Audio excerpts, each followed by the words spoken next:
up or not. Definitely.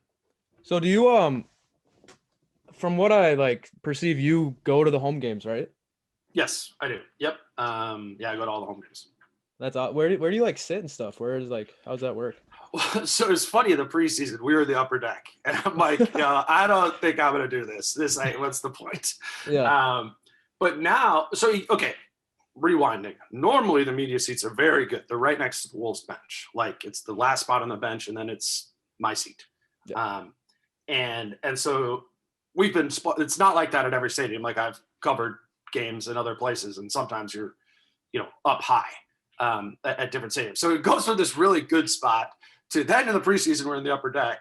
And now it's like, it's in the lower bowl, but at half court, and like at the top, like kind of the top of the lower bowl there, which those seats are actually good. It's like, you can see everything well, and then it's so quiet in there, you can hear everything. Yeah. Like I'm on the opposite side of the benches, of the player benches, and you can hear anytime anybody elevates their voice.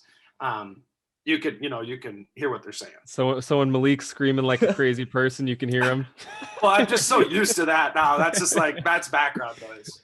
But it is super funny at the Pelicans game that they won, right? Like Ricky is lining up for free throws on the left side, which is in front of the Pelicans bench, which is right in front of me. And JJ Redick just starts chirping him from the bench.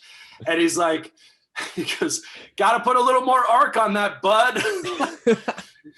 Just line driving that thing. And oh man, it's just funny, because that I would never be able to, normally hear when you got don't have a million fans at Wolves games, No. but it feels so much to me. Like, I've covered like high school basketball and like AAU in the past, and it reminds me so much of that, where it's just kind of like the game's going on, and then people are just kind of walking around, like 10, 20 people are just walking around the court.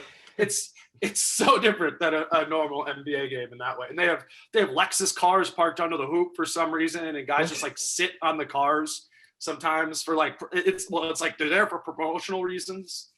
And I don't know. It's all very, very bizarre. Hey, at least they're getting to play though. That's, I guess, the positive. Yeah, no, for sure. And I'm very thankful that I'm able, to be going to the games.